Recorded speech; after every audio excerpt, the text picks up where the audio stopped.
right, let's go ahead and get started. And I had over 40 sign up for this one, and it looks like about 8 of you right now, but we are in a pandemic. So a lot of stuff happens. It feels like something new is jumping out at us just about every day. There goes somebody coming in.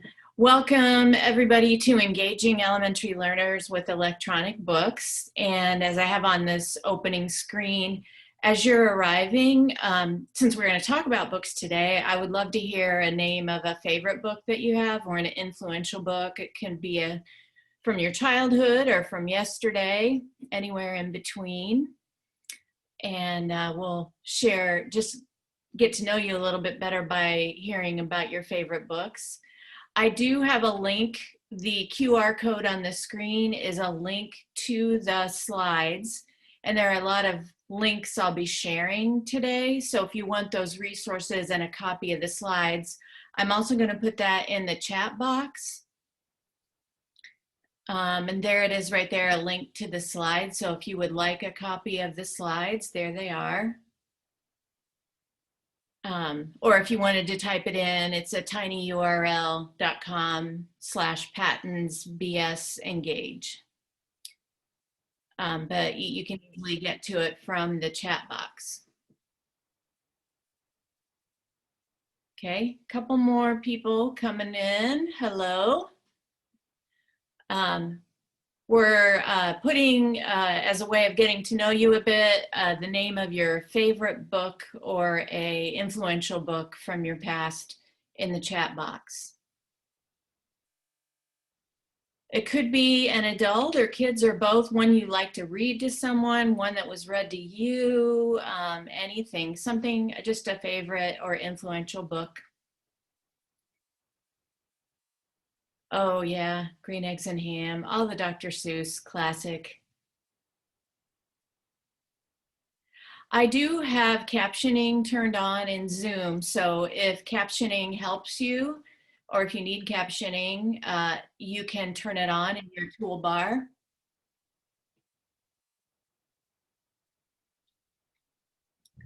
That's a good one, Love You Forever, thank you. How do you waka waka? Oh, that does sound fun. Fun rhythm and rhyme. Oh, and you're a grandma. I am a grandma to one too, and I'm sure that will come up today. It's hard not for that to come up when you love books and you love reading to littles. Love You Forever, it's popular. And oh, you have 5 grand littles, awesome. I have 1 right now. She's getting my full laser focus. She turned 2 in August and it's just a blast. I highly recommend grandparenthood. Okay. All right, so I'm gonna move on from this slide and introduce myself. And I've got a little video to do that. This is an animation program called Explain Everything. So it's just a little cartoon animation of the history of my educational career anyway. I started out, see if it'll load here. I started out thinking I would be a biology teacher. So here's me with my frog and my test tube. And I went to Purdue University and got a master's in science ed. And then had a couple kids, and just when I went to work, the job that I was able to find was at the Indiana School for the Blind as their science teacher. And I thought, well, this is not what I thought I would do, but I'll do it for a year and then go look elsewhere for a regular biology teacher job. But I fell in love with that and was able to learn Braille quickly, and the students helped me out. And I also became a mobility instructor and an itinerant teacher for the blind. And I did that, those things for over 20 years. And then 4 years ago, going on 5, I found out about this job at PATINS where they needed a specialist for blind and low vision technology. So now what I do is travel the state, at least when COVID's not here, travel more. Now I do a lot of Zoom like the rest of us, and work with stakeholders in Indiana who have blind and low vision students. They're doing what I used to do, and I help them out with Braille technology and low vision technology. But along with that, I have learned a lot about electronic media because in dealing with students who have blindness and low vision, they benefit highly from digital media, whether it be you download a digital book, translate it into Braille, and emboss it for them so that it is a tactile book, or it may be that you download it and make it audio for them. So throughout my 25-year career, I've worked with digital media a lot. And so I've developed this presentation for everyone, because what started out being something very specific for that tiny population has become a big deal for others in special ed and in general ed. We're finding that a lot of our kids are auditory readers, and having digital formats really does help them to gather the content. For whatever reason. Maybe it's a preference, maybe it's a hidden disability that, like dyslexia, that we're just discovering with them. That's sort of the evolution of me and this presentation. This is a link to my organization, the PATINS Project, and we do have specialists in other disability areas, but we also just focus on making education accessible for all students in Indiana. And so this is part of that. And if you need training in anything about accessibility or about universal design for learning, then click on this link and find out how you can get that. This other picture on here is of my granddaughter, Maggie, in the middle there. And then also we have 2 foster daughters. We have adult kids. These are teen foster daughters. And I put them in this slideshow because these 3 blondies have really influenced, you know, how I'm looking at reading right now and engaging with books. And Maggie has been to the library pretty much since the first month she was born, and loves books and brings me books and is already reading them back to me, you know, by looking at the pictures. The other 2 girlies didn't have early exposure to books, not as much as they could have. And so they struggle some with reading and liking books. And so engaging them has been a challenge since they've been with us. And we've been trying to, I think about it a lot, how to get them interested in a book. I thought it would just be a matter of, well, once I start reading to them aloud, they'll love it. But that hasn't necessarily been the case. We found some ways that they do like, but it's not an easy thing if you don't love books from the start. And maybe you have students like that. Here's a timeline of 4 of my favorite books. And thank you for sharing yours. I see somebody else, Susan, said A Snowy Day. Oh, that's a beautiful book, beautiful illustrations. And Whistle for Willie. Oh, nice. And oh my gosh, I think I used to read the Louise Penny mysteries, but a long time ago. I might have to check into those again. Thank you for sharing those. I'm going to put the link to the slides in the chat again. In case you came in a little late, that is the link to get to the slides if you want a copy of the slides. So my favorite book in 1968, when I was 3 years old, would have been these 2 volumes, the purple and the pink childcraft, they were called, encyclopedias. So this does date me. I was a kid in the 60s, and my eldest sister would pull these volumes out. They were nursery rhymes and fairy tales and read to me. So I have really strong memories of my oldest sister, 10 years older than me. She would have been 13, reading to me. I came from a family of a lot of kids, and my mom was busy with younger siblings than me. And so my elder sister read to me a lot when I was little. And then in grade school, another read aloud, a chapter book read aloud in 1976. It was the bicentennial for the United States, 200-year anniversary of the Declaration of Independence. And my 5th grade teacher, Mrs. Garner, read Johnny Tremaine. And it is a historical fiction set in the Revolution. So it was all about that. And I loved being read to as a 5th grader. I was after lunch every day, and I just remember loving and looking forward to that. Then here's one more recently, a very riveting book called Educated. Anybody read this one? It's a memoir by Tara Westover. And it's about her experience growing up in a kind of isolated fundamentalist Mormon household with a lot of kids, and they were very homeschooled, isolated, and she talks just about her education being homeschooled. Caroline's read it, and just very riveting and eye-opening about how someone can be educated even in an isolated situation, and how much our families really shape that education. And then one that I love just recently is this wonderful pictorial biography called Mandela. And it's got amazing illustrations and a great picture book for elementary students with some great history in it about Nelson Mandela. Okay. So electronic books we're talking about today. We certainly also love paper books, but we're talking about engagement. Let's see if that, and electronic books have some abilities that paper books don't, like letters appearing from nowhere and sounds and animation. So the ability to engage the brain, you just have some more tools in your toolkit. And I want to show you one of the biggest whys in kind of my daily work. I work a lot, like I said, with students and Braille displays, and this is a kindergartner who was given this Braille display called the Orbit. You can see he's got his fingers on it, and the Braille on a Braille display, the little pins, actually I've got it right here, get it in the camera.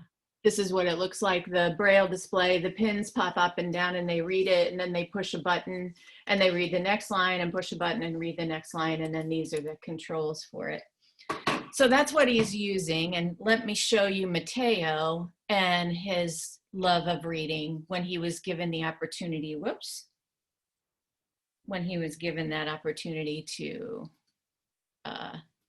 choose books and access them really quickly. Are you looking for a way to introduce and directional? Skip ahead to the good Mateo part. The blind from Northeast Indiana. We're using it to follow along with audiobooks on a website called tarheelreader.org. We've paired the Orbit with his iPad. Then we go to Tarheel Reader on Safari. We make sure we have Read Aloud checked on the Tarheel Reader settings. To turn on the Braille display, we activate VoiceOver on his iPad. VoiceOver on. Landscape. Then the student can read along in the Braille while hearing the text or do some silent reading. L V E S loves. The mouse control buttons on the Orbit allow the student to turn the pages and navigate the book independently. He loves it. He asks about it all the time. It's really improved his engagement.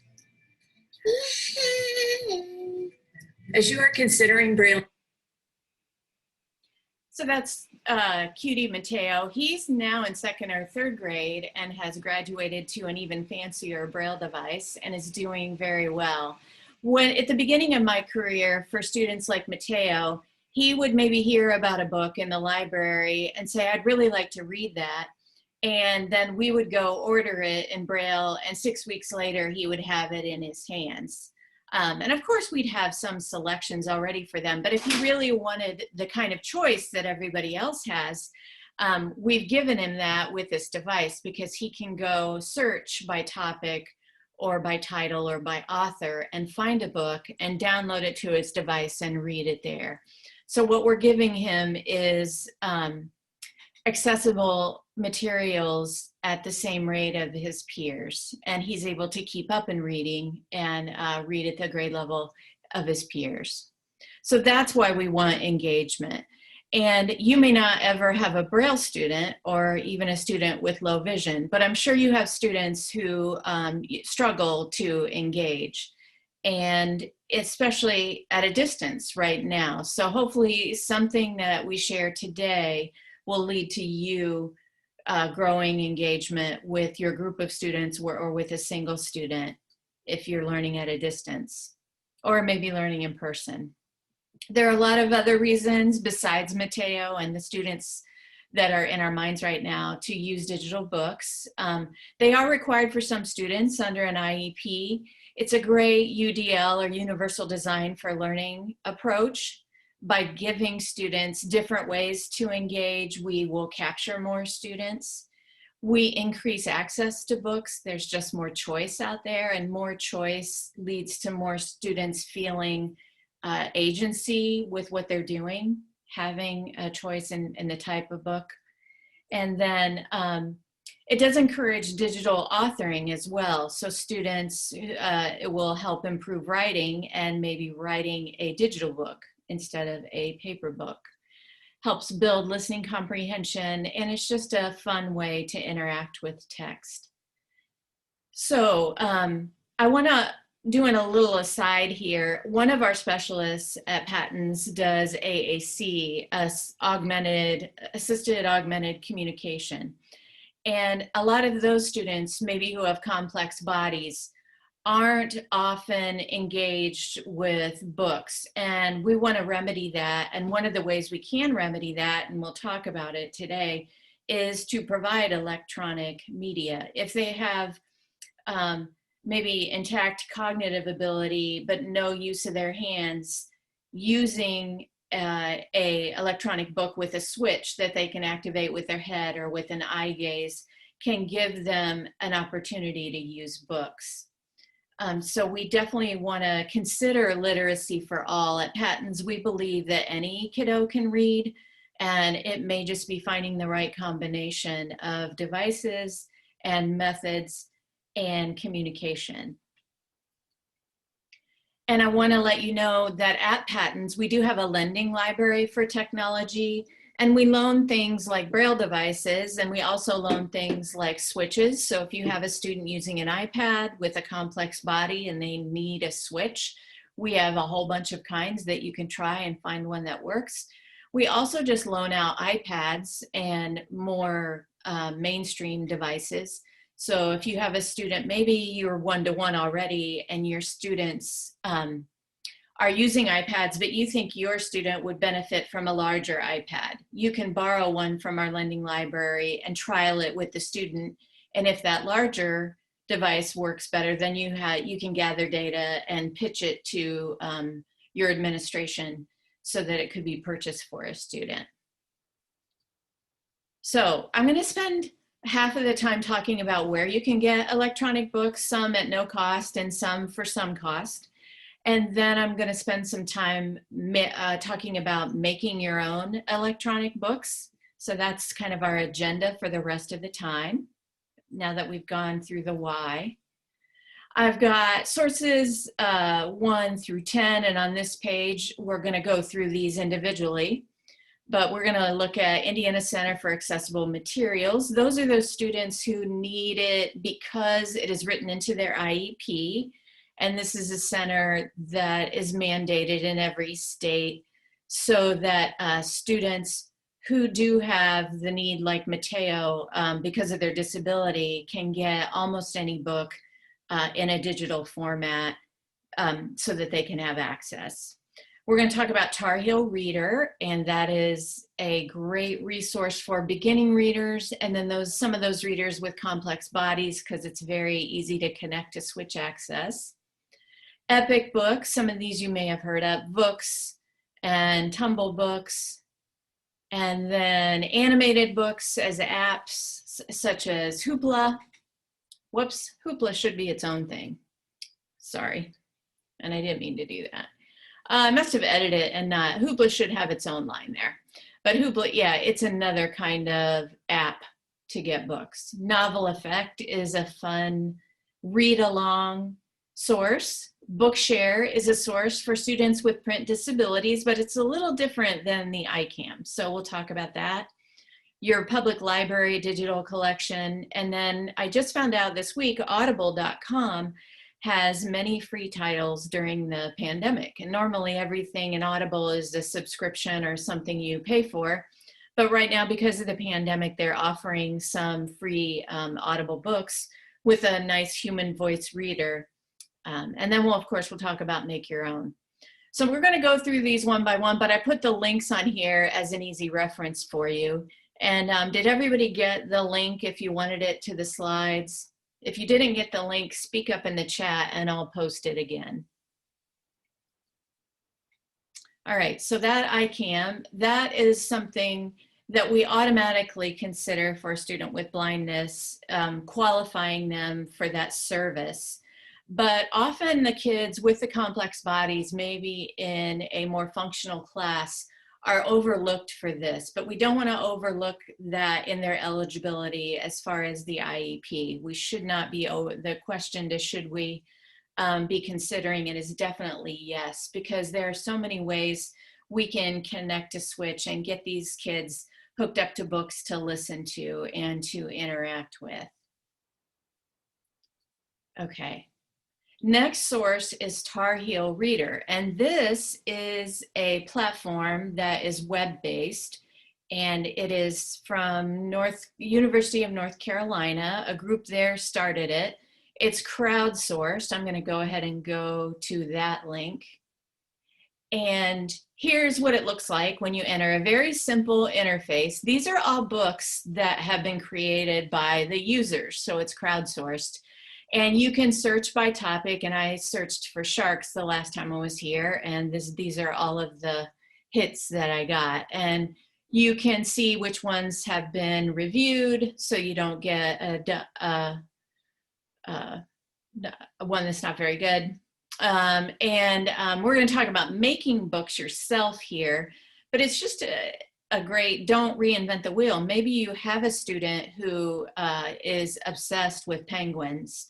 And so you can find many, many books here for them to go to. So let's go to this one. Somebody named Madeline and Savannah created it. So it opened it right up, and you can hear that we have the voice turned on. In the settings, it's on the first page. You can choose a child's voice, which is what it is now, a woman's or a man's. And then you can also go to a built-in voice. If you have a special voice file that you've downloaded that a student prefers, you can go to that.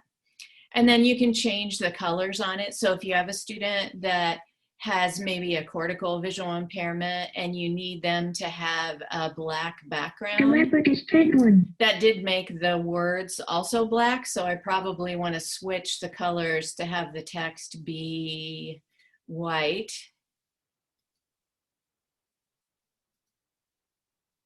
There we go. And you see there's just two buttons. You can go back a page or forward a page, and that's what makes it so great. Switch accessible or Braille display accessible, or on an iPad, just making a zone even bigger if they have a hard time.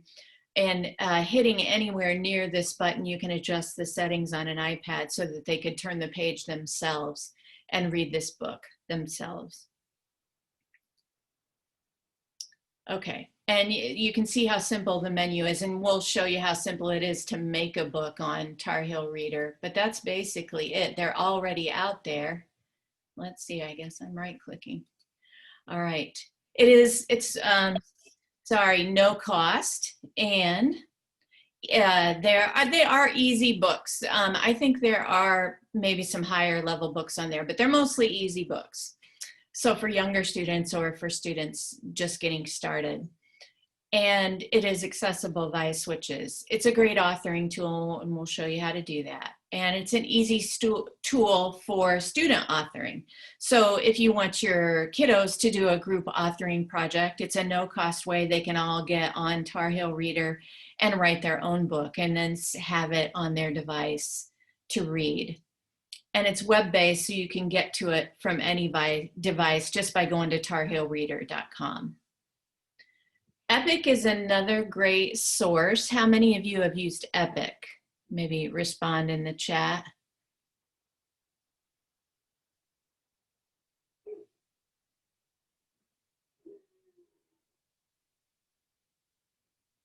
Okay, some have an account, some not. Okay, good. It is a no-cost app, but there are some conditions on that. So if you are a teacher and have a school email, you can sign up for an account and then give your code to your students. And as long as they are using it during school hours, like from 8 in the morning till 3 in the afternoon, then it is no cost. If they try to open up the app after school or on the weekend, then it is a cost. So parents would have to come up with money for that extracurricular time reading. But during the school day, it is free to the students that you give assignment to. And I think it's fairly low cost, the app, to be able to set it up for beyond that school time. There are many, many titles, and many of the titles are nonfiction. And you can search by topic. So here is many books about pets, it looks like, cats or just animals, searching by topic. I love the Discover series. They have really simple pictures for kiddos with low vision and really nice bold text on it. So here are all of those Discover series, and the National Geographic books are also wonderful nonfiction. They have simple pictures for students maybe with low vision. All right, recently they've added a lot of new things, and they also have comic books. And I put this one up there because they do have books in other languages. So here is Garfield comic book in Spanish. I loved Garfield when I was a kid too. I think I had all of those comic books when I was a kid, and I loved drawing Garfield. So if you're trying to engage them with comic books or graphic novels, they are there. This was also something that surprised me. I found this, it's called Manga Guide, and I think there are many others. I know there are many others. For higher level subjects, like what I would have studied in college, they have a graphic novel slash tutorial about topics that are higher level, like AP level courses. So explaining really difficult STEM subjects by using a graphic novel format. So all kinds of picture books and early reader books, also the offerings of these new comic books. And I have a little video I navigated some things on the iPad, and so I'll show you some more features. This is also Epic. So if I had a class, then I would assign people, and I can assign a book to a student on here so they would know what to read, and the books are listed and leveled. And you can see their favorites. You can search for comics. You can search for the ones that they'll read to you. They also have videos on here, you know, which we may or may not want students to access, but they're mostly those non-fictional type things. And then just straight up audio books that they listen to rather than the read to me ones where you see the text and hear the audio. So I'm just scrolling through. Here is a nonfiction book about the water cycle, and it's a read aloud. And it's going to start. Chapter 1, Water, Water Everywhere. Water is not only on Earth's surface, it is also high in the air.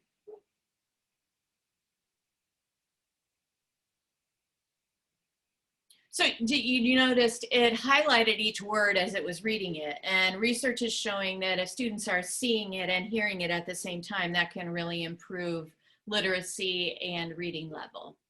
Here's one. I think next I'm going to choose an audio book, The Scrambled States of America Talent Show. And you can see maybe they have a hard copy of the book, but this would read it to them, and maybe they could page through it while they listen to it.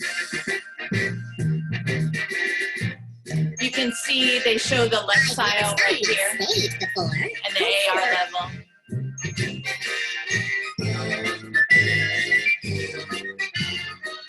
United States of America.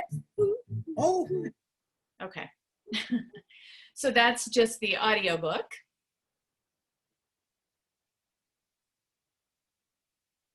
What did I choose next? I have to kind of watch to see what I did. Oh, and then I just showed an example of one of the videos.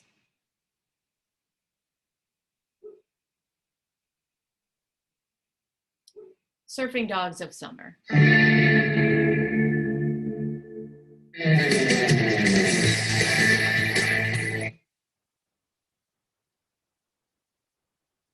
All right, so maybe video, maybe you want them to go to videos, maybe not, maybe you sign them books. And they do also have comprehension quizzes with each book. So for remote learning, if you sign them a book and you wanted to test their comprehension, you can assign them a quiz and get those results back if they're in your account. So it's a wonderful kind of like what I would call a classroom library, but thousands and thousands of titles on it to use with your students. All right. Books is a paid, it's another paid electronic book, and these have a little bit of animation and some wonderful music. They tend to be on the lower end picture books. It's a new one that I've added. Tumble Books, they can also be made switch accessible like the Tarheel Reader books. And the Tumble Books is a paid subscription that either your public library or your school library might have where they can get digital books. So if maybe your library right now has it and you don't know it, go ask them, do we have a Tumble Books subscription? And if you do, the librarian can give you a code, and then you can access every book that's in the Tumble Book library. You can see it has wonderful popular titles like The Diary of a Worm or Diary of a Fly. Those are fun ones. And you can see the controls. It will also, I don't have an animation of this, but it will also highlight each word as it's read. And you can click on fun things and it makes fun sounds and animations on each page. If your librarian says, no, we don't have Tumble Books, maybe you suggest to them, well, do you have any money in your budget? I don't know what it costs, you know, $400 to $600 a year. And librarians are sometimes looking for ways to spend their money. And maybe for the time of COVID, a good investment would be to have a Tumble Books subscription for the school and for students to be able to check these out. So check in on your status for that. The same company that makes Tumble Books makes Teen Book Cloud. So if you also work with teens, I know we're focused more on elementary, but they do have many graphic novels and AP book selections and similar subscription type deal. All right, Hoopla is a fun one, and the Indianapolis Public Library that my husband and I are members of has Hoopla. And we can get on there, we can download movies, we can download audiobooks and digital books, and they also have Libby, and we utilize Libby a lot. Hoopla has our granddaughter's favorite Mo Willems books that are illustrated, and they're wonderfully illustrated, and she begs, you know, every time she sees me to get on my iPad and watch, she calls it Bunny Free, the Nuffle Bunny series. There's Nuffle Bunny 2, and Nuffle Bunny Free. So she's in love with those, and it's very engaging. And we can move from that on my iPad and pull out the paper book, and she knows, you know, she can go from one media to the other. She definitely loves the bells and whistles of it on the iPad, but sometimes we just pull out the book and she'll be delighted with that as well. So it's a way to connect books to devices. So some books now, a lot of books actually are coming out as apps. And here are, I went ahead and put a link because it's changing all the time, new ones that are coming out as apps. And this is a review of good app books. And here are a couple that I've downloaded. This one was $5, this book of poems. And this one was free, I think like 3 or 4 years ago. I'm not sure if it's still free. but it was super cute and had great illustrations. So if your student has just an absolute favorite book and it's listed as an app, you may just download that book. Authors are getting money by selling books, and they're getting money by selling apps. I did purchase for me to read to my granddaughter this Dr. Seuss collection, and you can do it like monthly or a yearly subscription, and then you get all the Dr. Seuss books. So I'll show you a little navigation of that as well.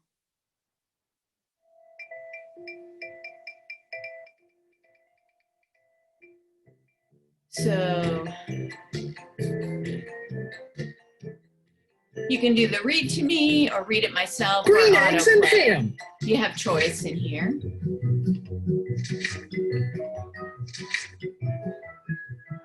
Sam's friend. And I just touched Cat. that on the iPad and it gives you what the item is. So there's the interactive part. You can navigate by page. If you go Green to eggs and ham. read to me, I am Sam. it'll read it and highlight each word. Sam, I am. I am Sam.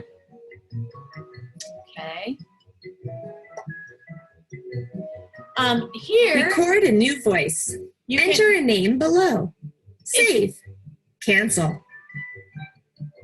if you don't like the voice that is reading it, you can record your own voice reading the book, or grandma's voice, or the friend's voice. You can read it and practice reading aloud and put it onto the app. So you can change the voice and record it along with the book. I thought that was a cool feature. Alicia, I will definitely email you the slides. I just saw your message. Okay. I think we're about done there. No.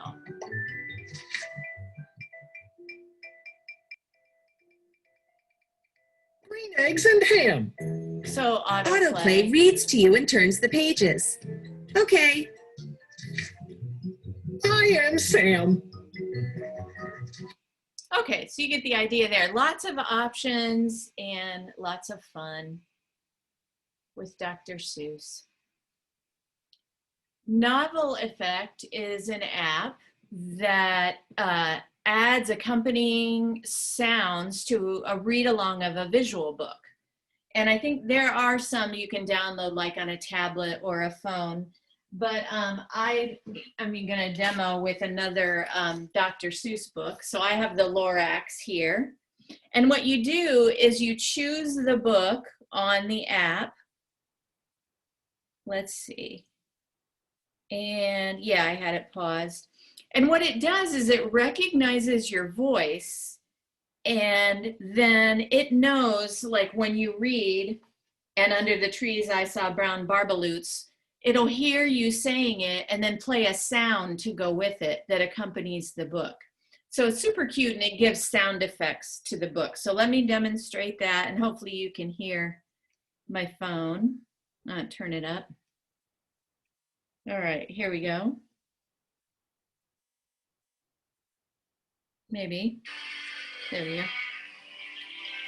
And under the trees, I saw brown barbaloots frisking about in their barbaloot suits as they played in the shade and ate truffle of fruits. From the ripulous pond came the comfortable sound of the humming fish humming while splashing around.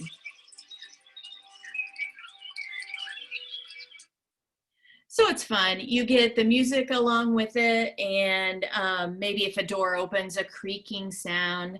And there are many titles to choose from on this as well. And they take suggestions for new titles and putting sound effects with books there. That one is also no cost as long as it's a title on there and you have the book to go with it. Bookshare. It is an organization that started about 20 years ago by a company called Benetech that just started scanning books and making them available for students with disabilities. So outside of what is legally required, this was a charitable organization doing this. And you do have to qualify them as an educational professional, as a student with a print disability, because that's what they're for. We don't want to take away from authors and their copyright rights. We want authors to be able to eat too. So, but these are made available to students with a print disability, and there are thousands and thousands of titles on there, and it's wonderful for students in upper elementary who might want chapter books. There are also the lower level ones, but this is kind of the one I recommend more for chapter books. And you can have an individual account for a student, or you might check with your school. They might already have a Bookshare account. And if you have an institutional account, then you can find a book and assign it to a student as long as you have done the paperwork. It's just a one-page simple form saying, yes, they need these books because they have a reading disability or they have low vision. There are thousands available. So that is Bookshare, and it is multi-platform as well. If you go to their website, bookshare.org, you can see how you can access it on a desktop or a laptop or a Chromebook or a tablet by using a few different apps, and they can help you find an app where you can access those books. You just have to put in your membership code, and then you can access all those thousands of books. So for the kind of features that you would see on the platforms with Bookshare, this is a tool that I love. They have a find tool, and we know about find, like Control F in a document. You can search for a word, right? Or if you're on the web browser and you do Control F, you can go find maybe something in a web page if you're looking for a particular string of characters or word. And that really helps students who struggle with scanning, because they can look for a character or a vocabulary word. Maybe they're doing a worksheet on definitions and they have to go find where the word is in the book. Some kids, it's very hard for them to look and find, but you can do that electronically in a digital book with the find tool. These platforms and apps where you can access Bookshare, you can also alter the font and the display to accommodate so many different needs.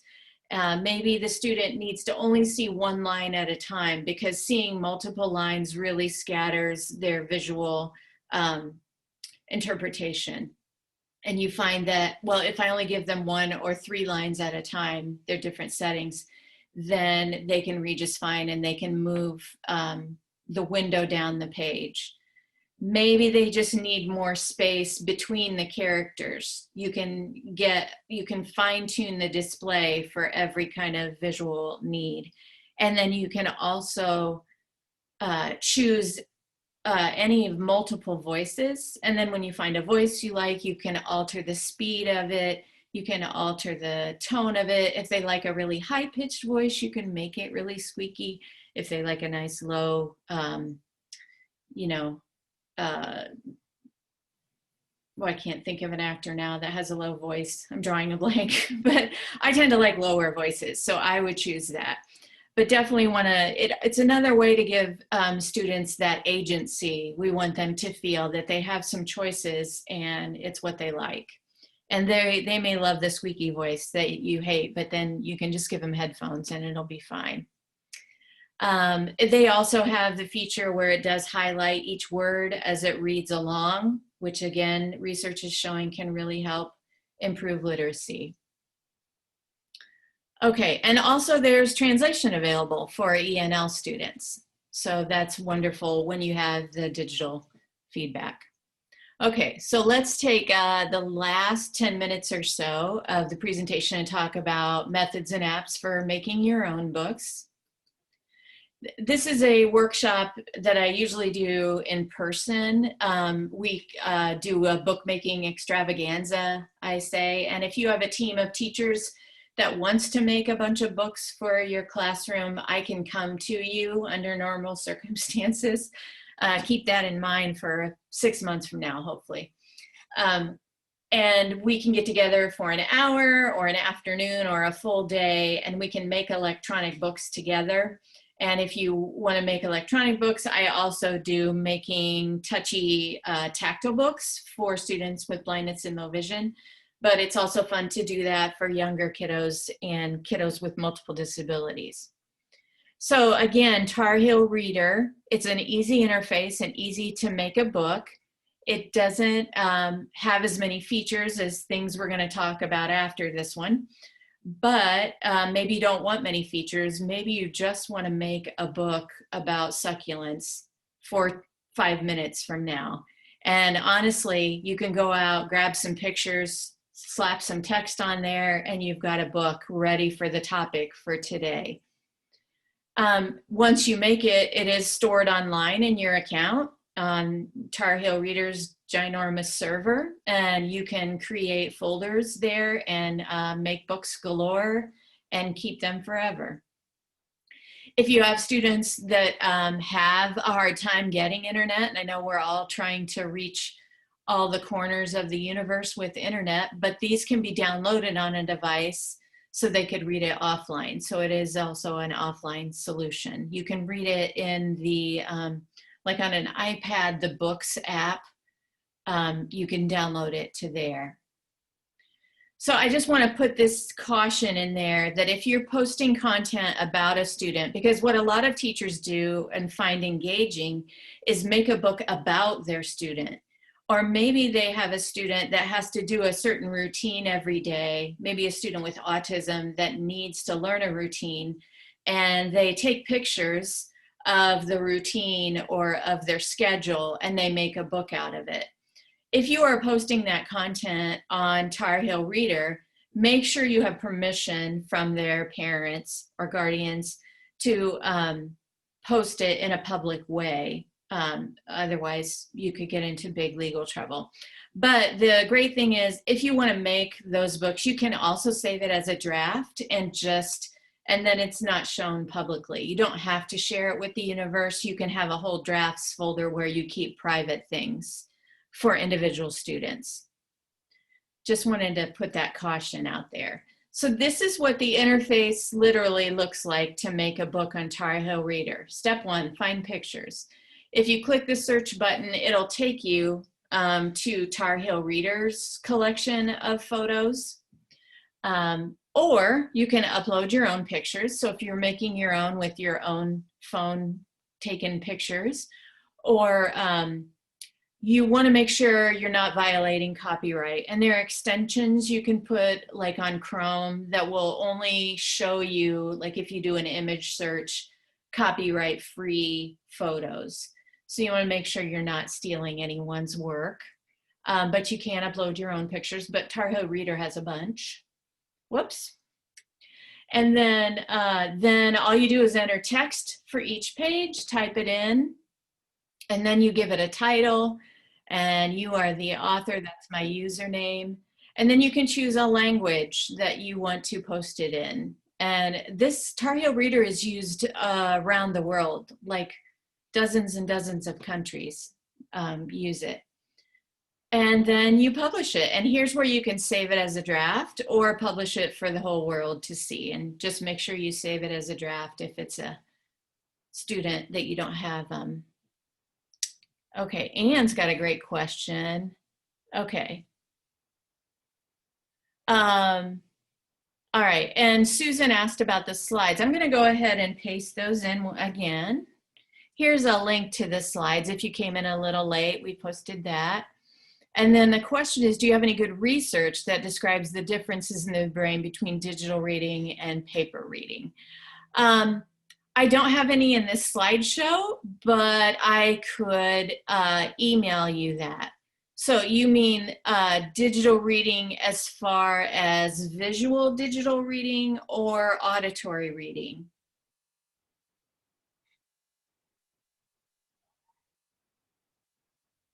I mean, as far as, yeah, do you mean visual difference between screen and paper? Oh, or do you mean auditory versus visual?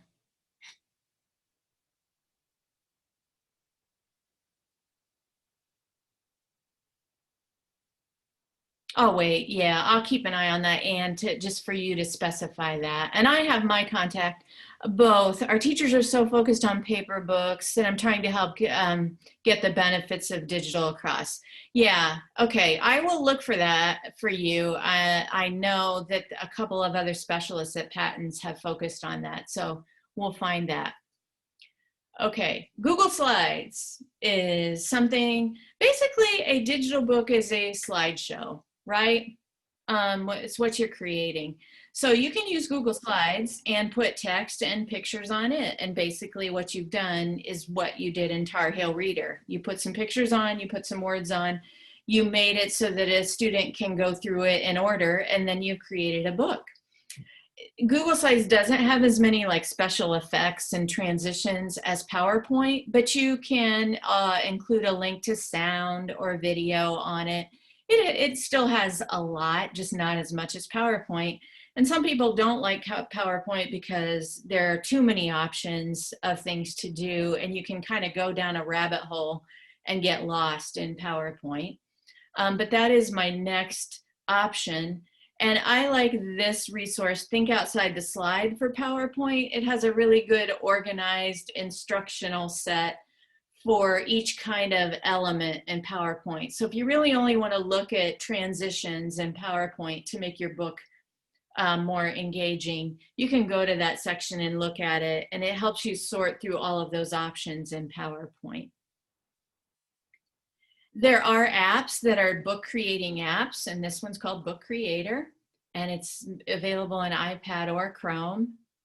And it gives it more of a book feel. You can choose a square page instead of a rectangle. All slideshows are going to be rectangles, right? And this one is also no cost up to a certain paywall. And I think if you're a teacher, you can get an account and then assign a code to your students, and they get a certain number of books they can make for free before you hit the paywall. Okay, so that's it on how to make digital books. And beyond that, it's just a matter of your time and amount of creativity you want to invest in it. And the ways you can jazz up your pages is photo editing. How many of you like to edit photos or have, you know, an app on your phone? I use Snapseed. And I recommend, there's so many different ones you can use, but I recommend picking one and really learning it. And Snapseed, I've figured out all of the things I like on it. There's this one tool called Ambience that always makes every single picture look better. So I just go in every time, up the ambiance, and bam, it looks better. I have a weird, like, my teeth, have a weird, they're recessed right here. So sometimes in a photo of me and I smile, it looks like my two front teeth are missing. But if I go into Snapseed and edit it and do the exposure tool on my teeth, it takes them and brings them out of the shadow. I know this sounds crazy, but I do that so that I look better. It's a lot cheaper than going and getting braces, right? And my dentist said, you don't really need braces, you look fine and your bite is fine. So I just use my free editing tool and make my face look better that way. This one is an app for editing where you can take away the background, and all you do is draw around this heart and then press a button, and the background goes away. So this obviously applies to kiddos with visual complexity needs. Maybe that if they look at this picture, it's just too complicated. But if you take away the background, they can definitely see the heart there. But so many ways you can edit. Probably you've discovered on your phone, if you tap a photo and you hit edit, you've got a markup tool and you can draw right on it and circle something and write letters and type on it. We've all, you know, if you've got Instagram, you're probably doing this in your story. But if you don't, if you're not comfortable with it, have a teenager help you, because they definitely know how to do it. I love putting in sound effects in books, and here are a couple of websites where you can go get free sound effects, and you just download the file and then insert sound, and it'll have a little button, and you can go in the settings where once you turn the page, the sound automatically starts, or maybe they have to click on it to make the sound. You can also record your own sound. So if you want to do, like with a Google slideshow, a read aloud, you could read the book, put the sound on each page, and have a read aloud, an audio book for your student. Ideas for preschoolers. I love the website Paths to Literacy. It is focused on kiddos with blindness and low vision, but they do so many wonderful, touchy, tactile, multi-sensory things. And I think that preschool teachers are always looking for those things. So even if you're a regular preschool teacher, go to Paths to Literacy and look at those things. I have several slides just about physical books and making those accessible. So you can look through those for maybe students with multiple disabilities that need tactile or some other means. But we're right at the end of time, and I want to tell you about PATINS and how we can help you. I mentioned the lending library for device trials, and you can also check out apps for trial. And we do more in-depth training for accessible materials. We house the ICAM within PATINS. So if you want to learn about that more, we can talk to you about accessible materials.